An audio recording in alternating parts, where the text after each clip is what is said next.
lied and used fake documents to obtain the interview with my mother, made lurid and false claims about the royal family, which played on her fears and fueled paranoia. Per diversi decenni, la vita e l'eredità della principessa Diana hanno catturato l'attenzione delle persone di tutto il mondo, grazie alla sua gentilezza, eleganza e connessione evidente con la popolazione. È diventata nota come la principessa del popolo. Tuttavia, dietro l'apparenza affascinante si celava una madre che amava i suoi figli più di qualsiasi altra cosa al mondo. Una lettera da tempo scomparsa, scritta da Diana al suo figlio maggiore, il principe William, è ora venuta alla luce dopo anni di segretezza. Per quale motivo voleva che lui la leggesse? Unisciti a noi mentre scopriamo il contenuto sorprendente della lettera che la principessa Diana scrisse al principe William, così come le verità che essa rivela. Lettere scritte da Diana. Tutto ebbe inizio in modo discreto, quasi inosservato, nel catalogo di una casa d'aste di Londra nel mese di luglio dell'anno 2004. L'unica cosa visibile era una semplice raccolta di lettere scritte a mano dalla defunta principessa Diana. Nessun titolo sensazionalistico o grande annuncio. Tuttavia, non si trattava di semplici lettere qualunque. Non solo erano estremamente personali, ma offrivano anche uno sguardo unico e genuino nella sua vita privata. Tra tutte le lettere presenti nella collezione, ce n'era una che risaltava immediatamente. Il modo in cui parlava del suo primogenito, il principe William, rivelava quanto profondamente lo amasse come membro della sua famiglia. La comunicazione intima tra Diana e Violet Collison, una donna che era stata molto più di una semplice cameriera, era inclusa nell'asta organizzata da SS. Sin dall'inizio della storia della famiglia Spencer, Violet era stata una confidente affidabile. Quando Diana era una ragazza timida, Violet aveva assistito alla sua trasformazione nella donna più famosa del pianeta. Queste lettere riflettevano l'intero percorso. A differenza dei documenti ufficiali del palazzo, spesso curati nei minimi dettagli, queste lettere erano semplici e intime. Esse riuscivano a trasmettere le montagne russe emotive della vita di Diana, le sue difficoltà con le aspettative reali, l'enorme agitazione nel preparare un matrimonio osservato da milioni di persone e soprattutto gli alti e bassi della maternità. In una lettera particolarmente toccante, inviata l'8 luglio dell'anno 1981, poche settimane prima del suo matrimonio con il principe Carlo, Diana dipingeva l'immagine di una giovane sposa alle prese con i preparativi dell'ultimo minuto. Le sue parole, tuttavia, avevano un tono umoristico e leggero, nonostante il caos che la circondava. La sposa mantiene la calma nonostante tutti qui corrano per finire i dettagli dell'ultimo minuto. Con questa affermazione apparentemente insignificante, accennava al calore e all'empatia che avevano contribuito a farla amare dal pubblico. Tuttavia, col passare del tempo, le sue lettere divennero sempre più serie e profonde. Dalla giovane principessa spensierata ed entusiasta emerse una donna con sentimenti sempre più intensi. I suoi 2 figli erano la fonte della sua frustrazione, ansia e soprattutto dedizione incrollabile. Queste lettere erano speciali non solo per ciò che Diana scriveva, ma anche per le emozioni che trasmetteva attraverso la scrittura. Guardandole più da vicino, esse rivelavano una madre costantemente preoccupata per la felicità, il benessere e il futuro dei suoi figli. Queste comunicazioni scritte a mano offrivano qualcosa di diverso, anche se il mondo aveva visto Diana attraverso fotografie, filmati e interviste drammatiche. Esse rimanevano private, silenziose e sincere, una dimostrazione di quanto desiderasse che i suoi ragazzi crescessero con un'anima compassionevole e amorevole, qualcosa che era sempre difficile da mantenere salda tra le mura reali. In particolare, una lettera scritta il 21 giugno dell'anno 1989 risultava estremamente commovente ed esprimeva perfettamente questo pensiero. Scritta su carta intestata ufficiale di Kensington Palace, e indirizzata al sergente George Plum del Special Escort Group.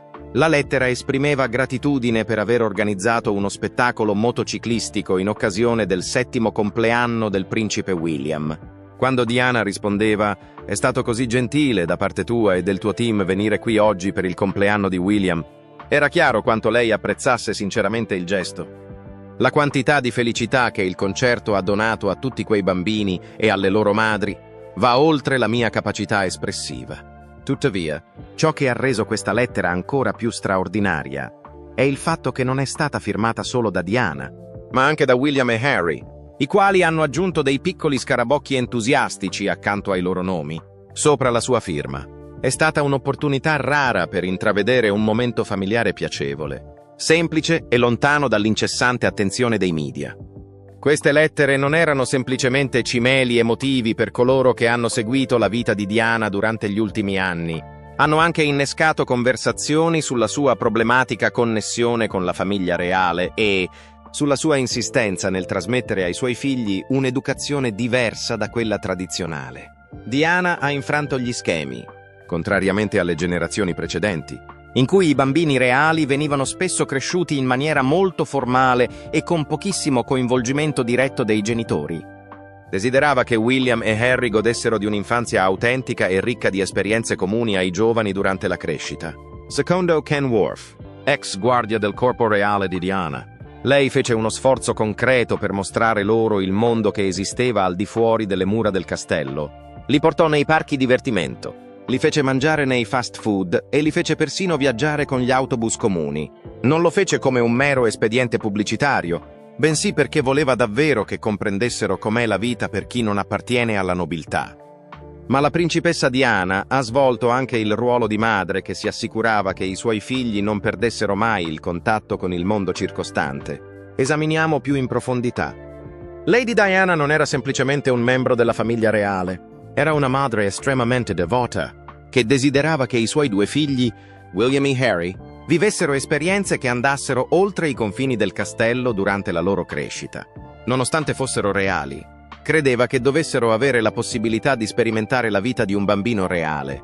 Diana si preoccupava di evitare che crescessero in un ambiente eccessivamente privilegiato, portandoli in escursioni dove potevano interagire con persone di diversi background.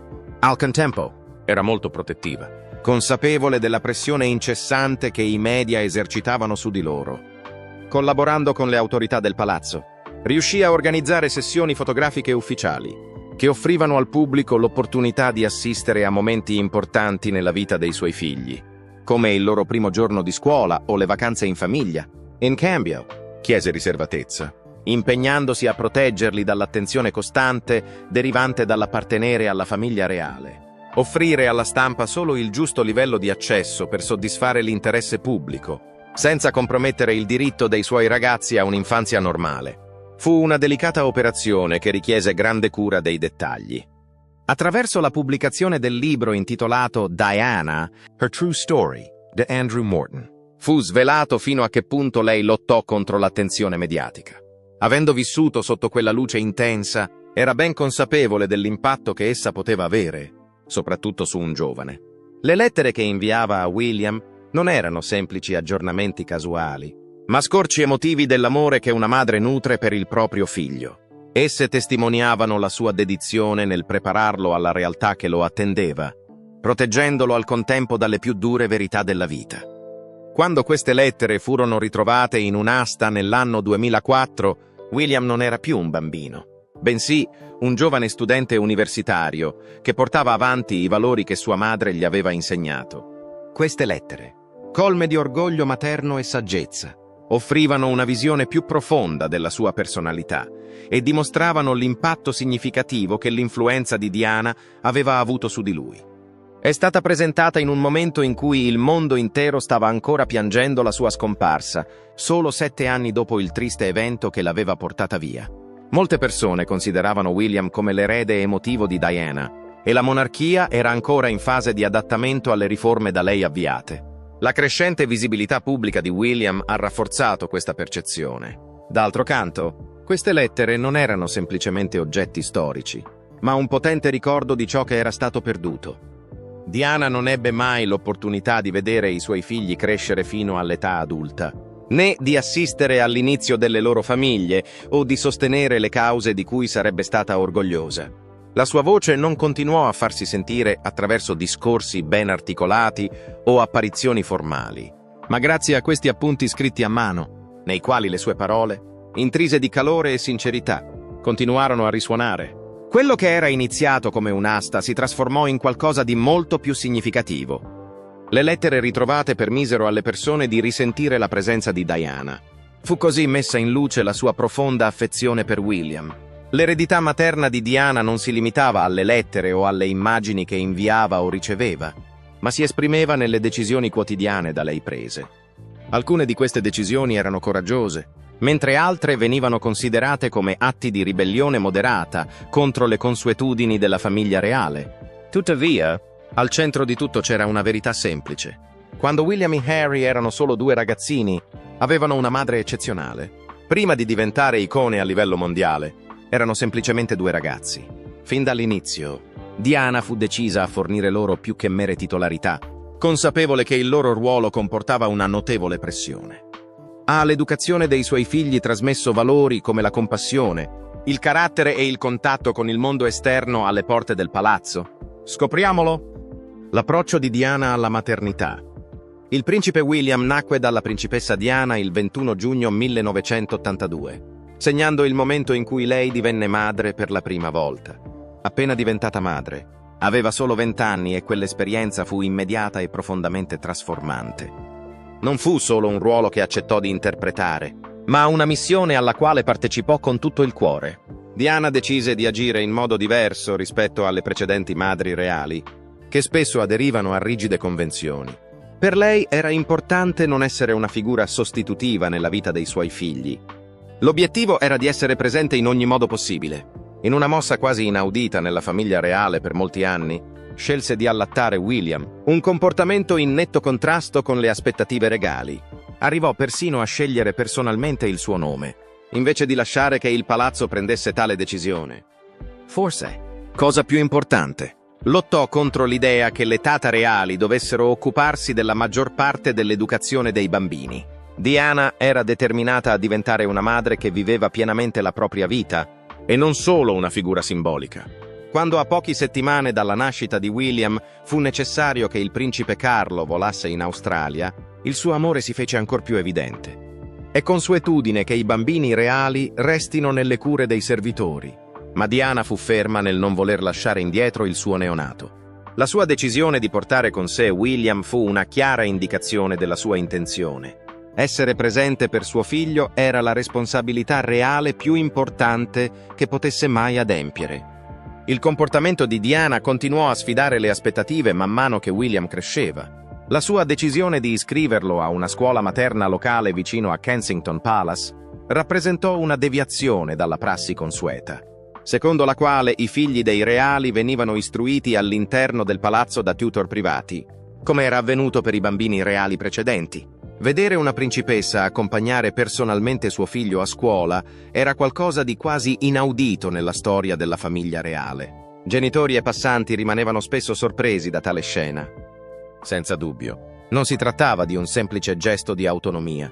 Nell'ambito della genitorialità reale, fu una rivoluzione silenziosa. Gli sforzi che Diana fece per dare ai suoi figli una vita normale non si fermarono qui. Lei fece di tutto per assicurarsi che William e Harry, suo fratello minore, avessero l'opportunità di uscire dai confini del palazzo. Non trascorsero la loro giovinezza partecipando a impegni reali o a sontuose feste. Fu un'infanzia piena di momenti ordinari che ogni giovane avrebbe custodito e ricordato con affetto. Non li portò da McDonald's perché amasse particolarmente il cibo veloce, ma perché voleva far loro conoscere le attività comuni ai bambini. Li fece viaggiare sulla metropolitana di Londra. Li portò ai parchi divertimento e li circondò di persone che non si inchinavano loro né parlavano con loro in tono formale. Non si trattava affatto di semplici uscite improvvisate.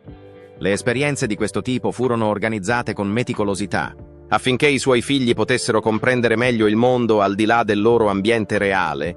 Diana desiderava esporli a ogni aspetto della vita. Ken Worth, che in passato servì come suo addetto alla protezione, dichiarò che organizzava queste visite con cura, selezionando gli orari più sicuri e riducendo al minimo la presenza della sicurezza. Ci furono occasioni in cui lei indossava persino travestimenti segreti per evitare di essere riconosciuta dalla gente comune. Non ricevevano semplicemente un'infanzia dalla madre, imparavano da lei l'empatia, una lezione che avrebbe avuto un impatto duraturo nel corso degli anni. Quando iniziò a coinvolgere i suoi figli nelle sue attività di beneficenza, il suo desiderio di insegnare loro la compassione divenne ancora più evidente. In un momento particolarmente formativo, portò William al Centrepoint, un'organizzazione di beneficenza di Londra dedicata ad assistere i giovani senza tetto. Da quell'esperienza, lui entrò in contatto con bambini e adolescenti cresciuti senza famiglia, senza un'istruzione adeguata e senza un luogo da chiamare casa. Quando Diana fece questo, non cercava solamente di far comprendere a William le difficoltà che altre persone affrontano. Attraverso la sua dedizione, il suo rifiuto delle convenzioni antiquate e il suo instancabile impegno nei confronti dei suoi figli, dimostrava di voler assicurare che lui comprendesse le responsabilità che derivavano dalla sua fortunata posizione. Diana non solo ha cambiato il modo in cui venivano cresciuti i bambini reali, ha completamente ripensato il concetto. Com'era il rapporto di Diana con i suoi figli? Scopriamolo! Un legame indissolubile tra Diana, William e Harry. Il matrimonio di Diana con il principe Carlo stava iniziando a disintegrarsi all'inizio degli anni 90. L'unico luogo in cui Diana riuscì a trovare stabilità in mezzo al caos della sua vita da reale, alle continue ipotesi dei media, al suo dolore personale e alla politica del palazzo. Era insieme ai suoi figli, William e Harry. Diana dedicò a loro tutta la sua attenzione ed energia, più che mai, con l'intento di proteggerli dal tumulto che la circondava. Durante il percorso della sua maternità, prese decisioni che avrebbero avuto un impatto duraturo sui suoi figli per molti anni a venire. Dopo un'attenta valutazione, scelse 2 istituti conosciuti per i loro ambienti accoglienti, la Wetherby School e la Ludgrove, scuole che promuovono sia la privacy sia il benessere emotivo. Tuttavia, non si limitò a mandarli via e a pregare per il meglio. Collaborò strettamente con il corpo docente e il personale scolastico per garantire che, almeno all'interno delle aule, William e Harry potessero mantenere un'atmosfera di normalità. Le difficoltà della cogenitorialità sotto l'intensa luce del pubblico iniziarono nel 1929, quando Carlo e Diana si separarono formalmente. Nonostante ciò, Diana continuò a interessarsi profondamente alle attività quotidiane dei suoi figli, gesti piccoli ma significativi, come la sua presenza agli eventi scolastici, l'incoraggiamento durante le giornate sportive e la scrittura personale di biglietti di ringraziamento per il personale, parlavano della sua incrollabile dedizione alla scuola. Numerosi sono gli esempi di questi messaggi scritti a mano ritrovati in aste, che rappresentano un tangibile ricordo di una madre che non permise mai ai suoi doveri reali di oscurare il suo impegno come genitore. Nel 1795, quando Diana si sedette per l'intervista con il giornalista Martin Bashir, vista da più di 22 milioni di persone, il mondo vide chiaramente le imperfezioni sotto la patina della famiglia reale. Tuttavia, già in quel momento, la massima priorità di Diana era evidente: i suoi figli. In modo aperto e sincero, espresse il desiderio di crescere i suoi bambini con compassione, amore e resilienza, puntando sull'intelligenza emotiva piuttosto che sulla formalità reale. La decisione della principessa di dare la precedenza all'umanità rispetto alla tradizione fu un momento unico e potente. Il fatto che la regina Elisabetta II la incoraggiasse a formalizzare il divorzio, poco dopo l'intervista, indicava che la famiglia reale aveva raggiunto il punto di rottura. Paul Burrell, che in passato aveva prestato servizio come maggiordomo di Diana, riferì che lei era incredula. Nonostante le mura del palazzo si stringessero attorno a lei, trovò conforto nei suoi figli. Scoprì che William e Harry erano il suo ancoraggio, la forza immobile che l'aiutò a rimanere radicata nella realtà durante la tempesta. A seguito della formalizzazione del divorzio, avvenuta il 28 agosto 1926, Diana fu privata del titolo di Altezza Reale, ciò che le causò un profondo sconforto emotivo. Non lo fece per ragioni politiche, ma per una motivazione ben più personale. Poiché non possedeva più il titolo, la consuetudine reale prevedeva che in futuro lei dovesse inchinarsi davanti ai propri figli. William rispose in modo semplice e significativo quando lei confidò a lui questa questione. Secondo le fonti, il giovane, che all'epoca aveva appena 14 anni, la rassicurò dicendoci: «Non preoccuparti, mamma, te lo restituirò un giorno quando sarò re». Sebbene William non abbia mai confermato personalmente questa affermazione, essa evidenzia il profondo affetto e il rispetto che esistono tra loro. Terminato il suo percorso di responsabilità reali, Diana indirizzò la sua attenzione ed energia verso le cause a lei più care, tra cui la lotta contro le mine anti-uomo, la sensibilizzazione sull'HIV e il problema dei senza tetto. non rappresentava più la monarchia. Ora rappresentava i propri valori personali. Anche se ormai non era più sotto i riflettori pubblici, non smise mai di inviare messaggi calorosi e sinceri ai suoi amici, colleghi e fan. Inoltre, uno degli argomenti ricorrenti in quasi tutte le sue lettere era sempre quello dei suoi figli. Parlava della generosità di William, dell'entusiasmo illimitato di Harry e delle sue aspettative per il loro futuro. Era preoccupata per la pressione a cui sarebbero stati sottoposti e sperava che maturassero con forti principi morali e un senso di autonomia. Diana aveva finalmente compreso che non poteva controllare il futuro, ma poteva influenzarlo attraverso il suo affetto, le decisioni che prese e le parole che pronunciò. Lasciò ai suoi figli qualcosa che l'istituzione reale non avrebbe mai potuto fornire completamente: essere compassionevoli, coraggiosi e capaci di difendersi da soli come uomini, essere semplicemente presenti. Ascoltare attivamente e amare in modo genuino e costante erano la chiave del successo. Nonostante le difficoltà, si impegnava a parlare loro della verità, a scrivere loro lettere e ad accompagnarli a letto ogni sera. La decisione di Diana e Carlo di separarsi, l'anno 1929, fu un punto di svolta significativo nella vita della principessa Diana, poiché fu l'anno in cui fu resa ufficiale la separazione tra lei e il principe Carlo. Da quel momento in poi si verificò un notevole cambiamento nell'atmosfera che regnava in Kensington Palace. Nonostante non abitasse più nella stessa casa di Carlo, continuò a dare la massima importanza al compimento dei doveri di madre per William e Harry. Anzi, si fece ancora più impegnata a fornire loro supporto emotivo, un aspetto fondamentale in quel periodo. Il fatto che William avesse solo 10 anni e Harry solo 8 all'epoca rendeva ancor più pressante la necessità di stabilità per loro. Nel 1995, quando Diana si sedette per l'intervista con il giornalista Martin Bashir, vista da oltre 22 milioni di persone, il mondo vide chiaramente i difetti nascosti sotto la patina della famiglia reale. Tuttavia, già in quel momento, la massima priorità di Diana era evidente: i suoi figli.